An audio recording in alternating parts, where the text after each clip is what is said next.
CGTN, China Global Television Network.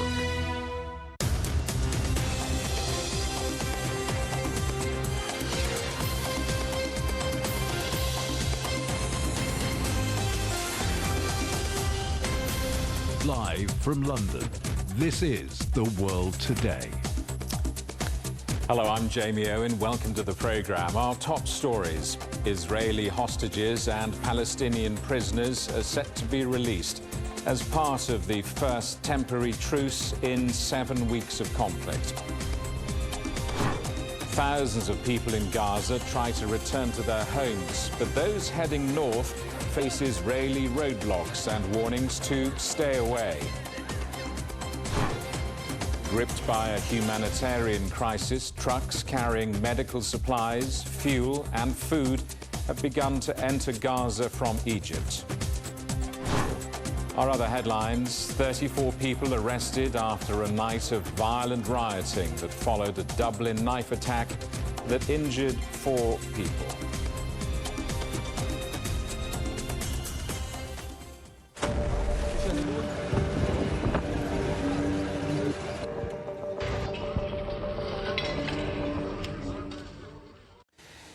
It's 2 o'clock in London and 4 p.m. in Gaza, where Israeli hostages are due to be released by Hamas in exchange for Palestinian prisoners.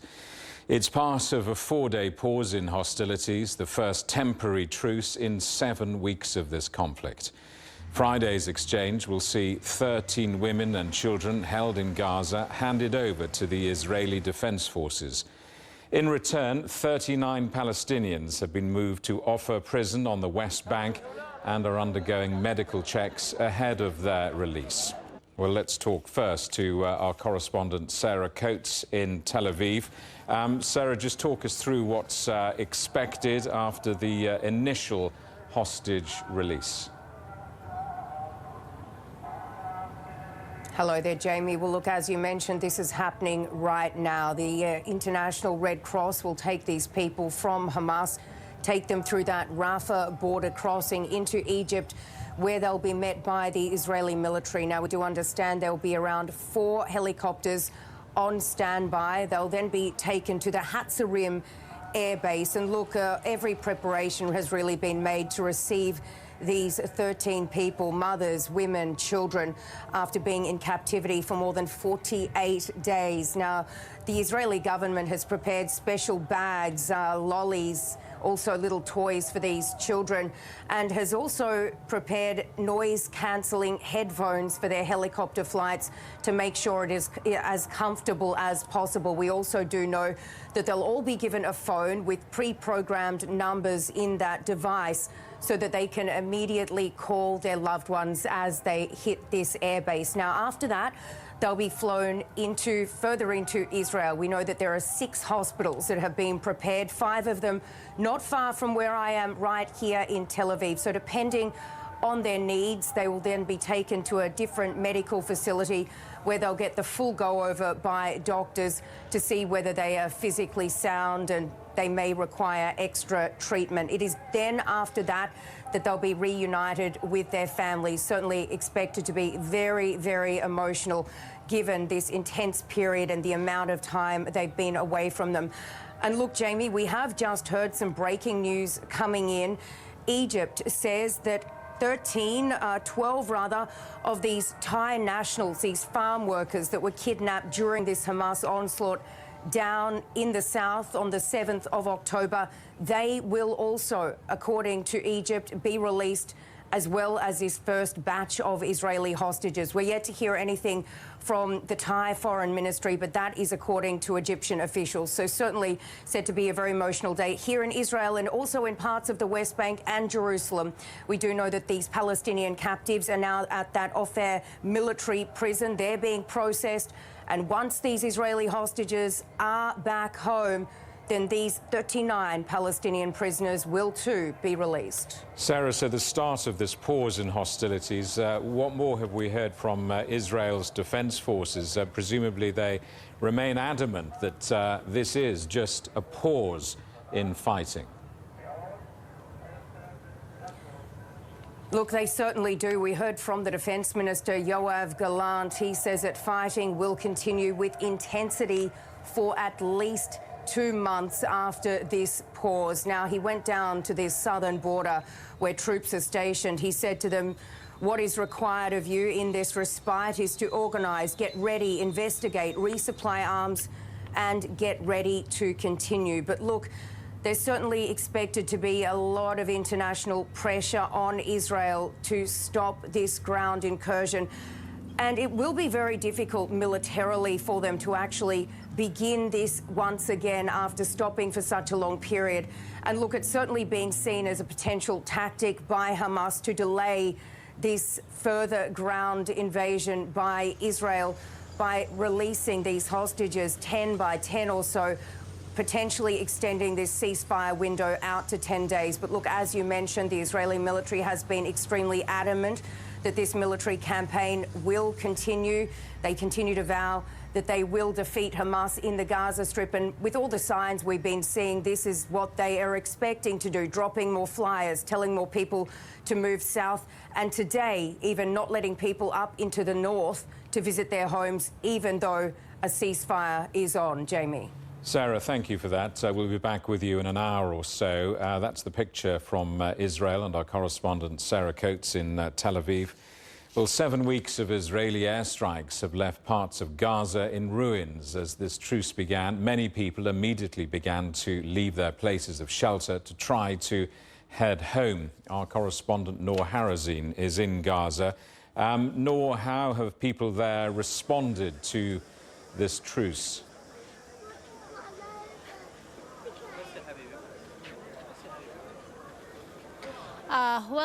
People are actually divided. There is a big number of people here on the ground in Gaza happy, optimistic about this truce. They do believe that this humanitarian truce will open the way to other humanitarian truces and maybe a ceasefire, a long-term ceasefire. They are hopeful. Today, when walking in the streets of the city where I am, where I have evacuated Deir el-Balah, we saw hundreds of people in the markets, shopping, buying some vegetables, some bread, and most of them are actually buying clothes because most of the people who evacuated to the southern Gaza, they did not manage to take any of their belongings or their clothes with them. So yes, we can say that it has been a calm since the morning. People are happy and optimistic, but at the same time, we have a big number of people, especially those who fled their homes in northern Gaza. They were disappointed because they thought that maybe they will be able to go back to their homes in northern Gaza, at least to check on them. However, since the morning, and even though groups of Palestinians tried to go through Salah ad-Din Road and cross it to northern Gaza, but the Israeli forces fired tear gas and also live bullets. Actually, 2 people were killed and 7 were injured. And then Palestinians, they understood the message that they are banned and they are not allowed to go back to northern Gaza. Do we know any more about the Palestinians being released and perhaps how their releases are going to happen?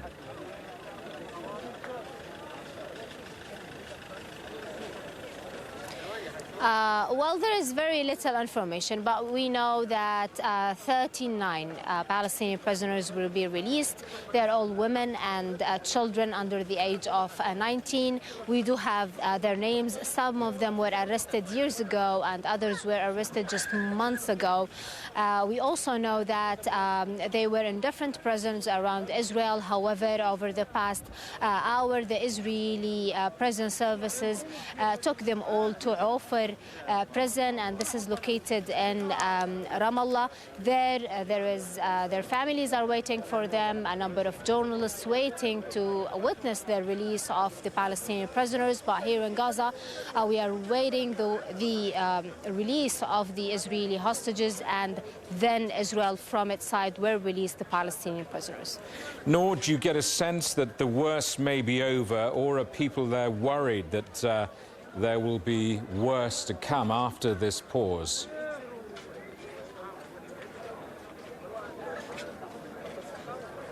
Well, actually, yes. People on the ground, when talking to most of the people, they do believe that maybe this humanitarian truce will open the way to other ceasefires. However, they fully understand that Israel has entered this war and they want to destroy Hamas, and that the Israeli war and the Israeli offensive and Israeli attacks on Gaza will 100% intensify after the truce. So they are actually now preparing themselves for the worst. Today, when we were at the market talking to people, we saw them buying so many things, so many clothes, so many food and canned food. And why? Because they do expect the worst to happen. They do expect that Israel will continue its operation on Gaza and maybe more intensive. And they also believe that there will be an Israeli incursion soon in southern Gaza, even though southern Gaza was labeled as the safe zone over the past 7 weeks, where more than 1.4 Palestinians are now taking refuge and fled their homes from northern Gaza to southern Gaza, even though people do believe that there will be a very near land invasion, wide-scale Israeli land invasion in southern Gaza.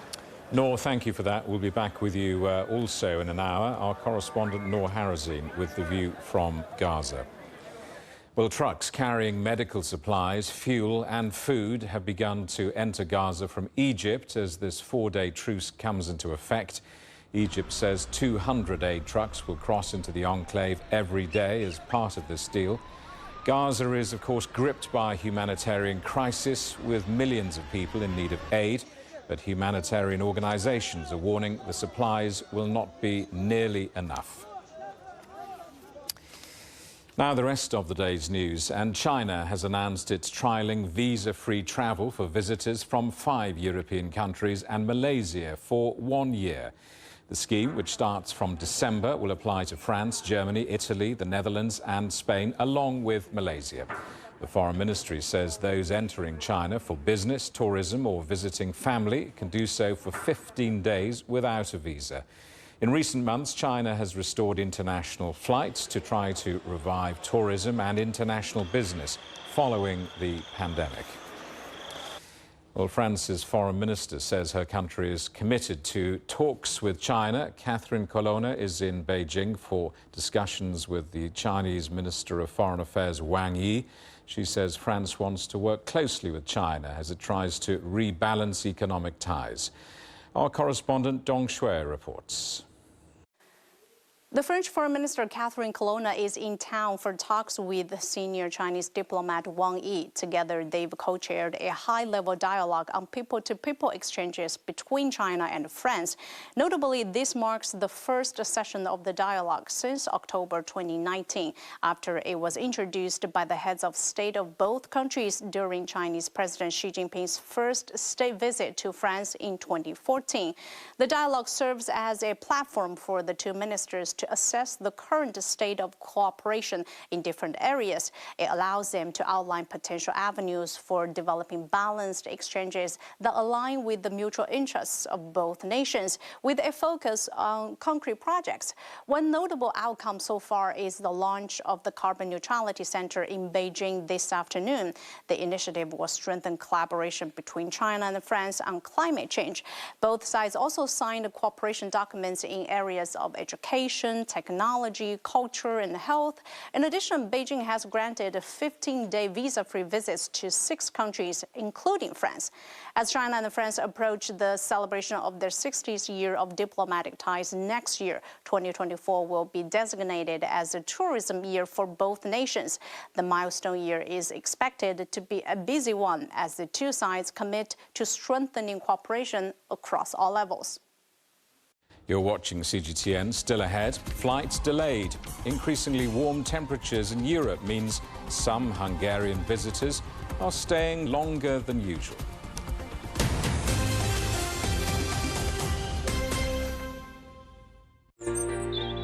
Ever wondered what's the difference between a bear and a bull market? Where are the cash cows? And who are the lame ducks? And what exactly are black swans? grey rhinos, and unicorn companies. Make sense of it all with global business, only on CGTN. I think it should be more global cooperation. I would like to hear more the voice of the developing countries. Globalization has lifted more than 1 billion people out of poverty. The green transition has to happen. It's a necessity. Well, China and the United States are important powers in the world. What unites us is much more than what divides us. And I believe China is committed to this agenda. Join me, Juliet Mann, to set the agenda at these times every weekend on CGTN.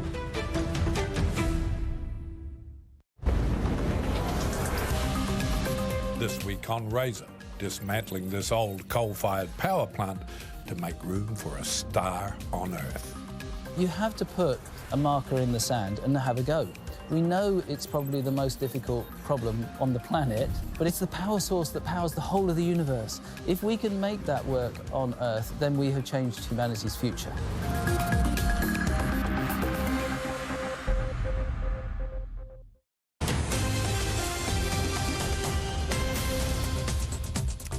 Hello, welcome back. A reminder of our top stories. Israeli hostages and Palestinian prisoners are set to be released as part of this first temporary truce in 7 weeks of conflict. Our other headlines: thousands of people in Gaza try to return to their homes, but those heading north face Israeli roadblocks and warnings to stay away. And gripped by a humanitarian crisis, trucks carrying medical supplies, fuel and food have begun to enter Gaza from Egypt.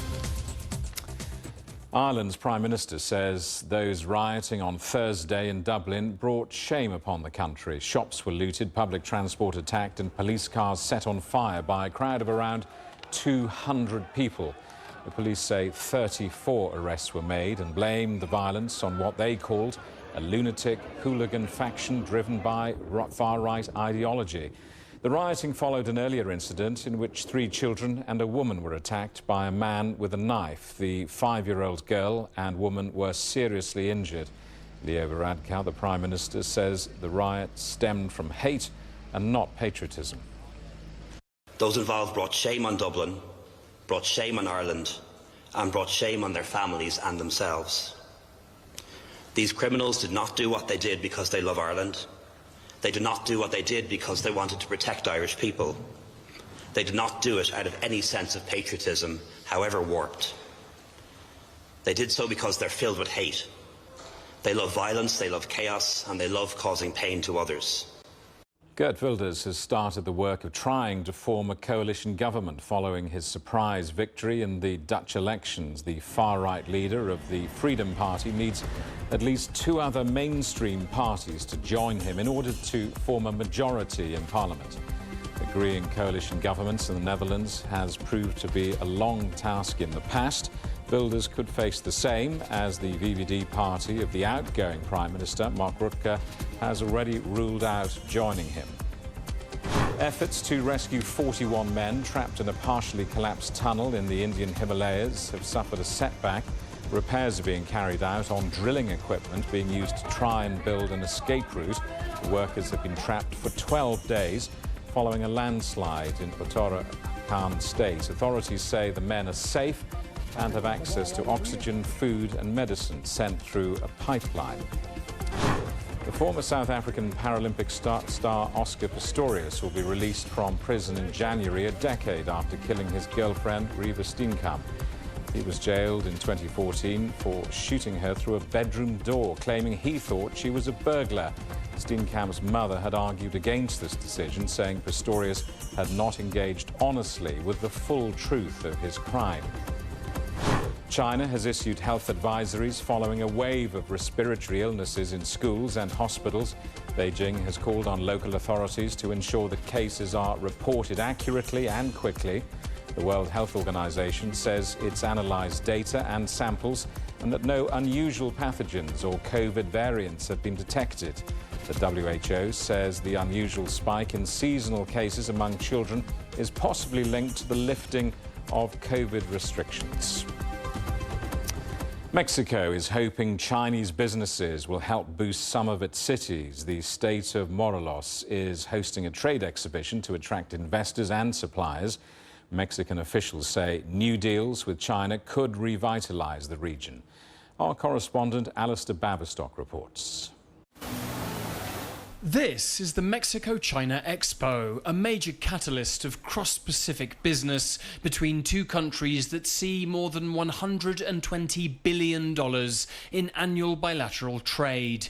While Mexico City used to host the yearly trade show, the neighbouring state of Morelos had the honour for a second year in a row, located some 100 kilometres south of the capital.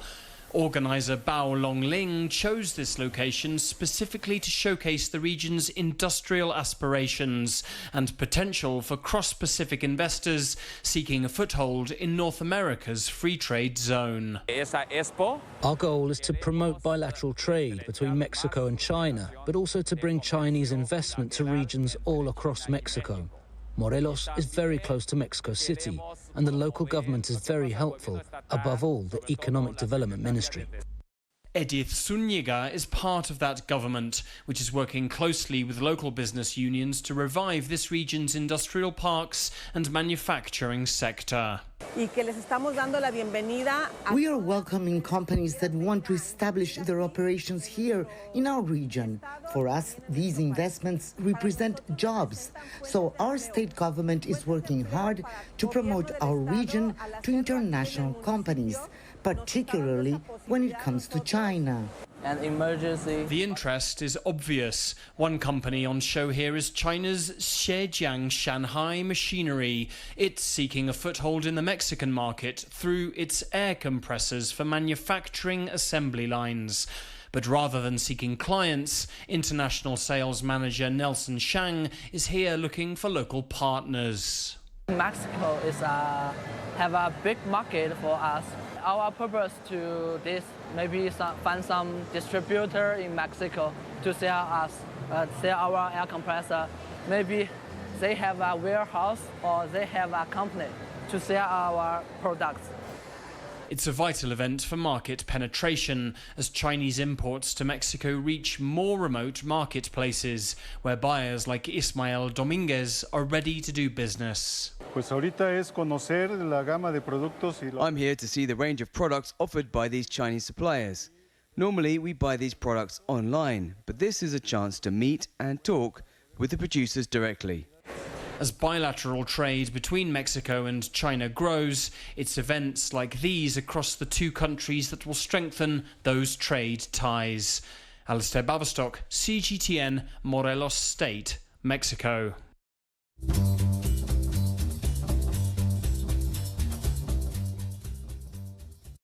Common cranes, a bird renowned for migrating from northern Europe to Africa, are prolonging their stopovers in Hungary because of warmer winters. Our correspondent in Budapest, Pablo Gutierrez, reports. As dawn breaks over Hungary's Hortobágy National Park, the morning chorus of thousands of cranes reverberates across the landscape. Attila Szilágyi is one of the park rangers tasked with tracking the crane population. He says that in his 30 years working at this national park, this season stands out as unique. We tallied an unprecedented 194,000 birds, surpassing the previous record of 160,000 cranes. Hortobágy National Park, a vital staging area for common cranes, experienced an uncharacteristically warm fall with temperatures exceeding 20 degrees Celsius.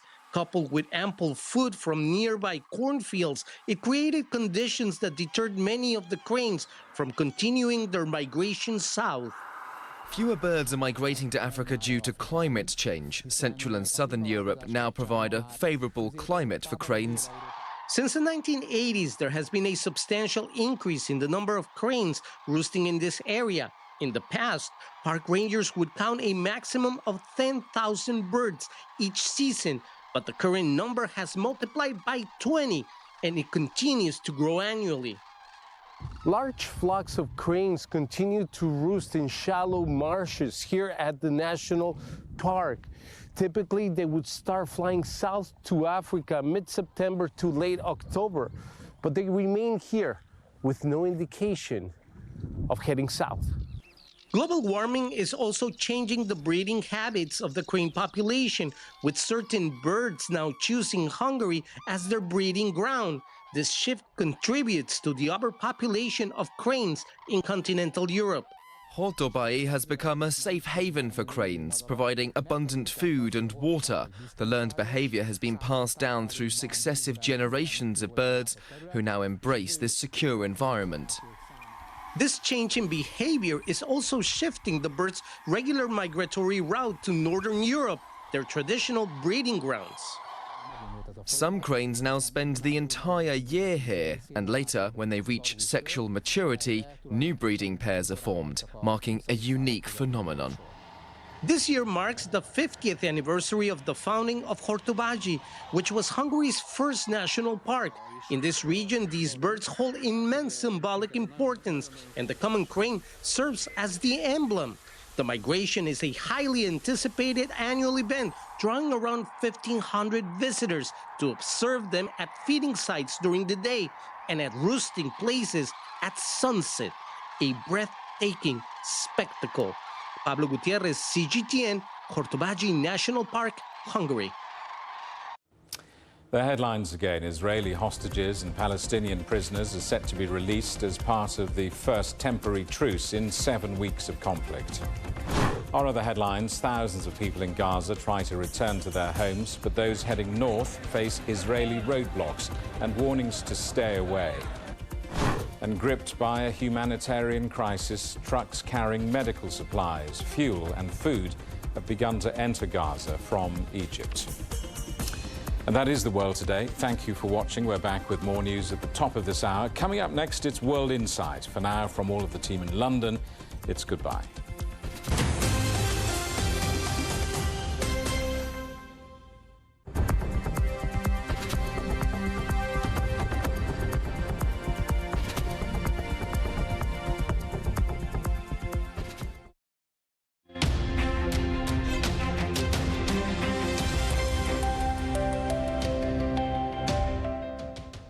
Hello and welcome to Europe's weather forecast.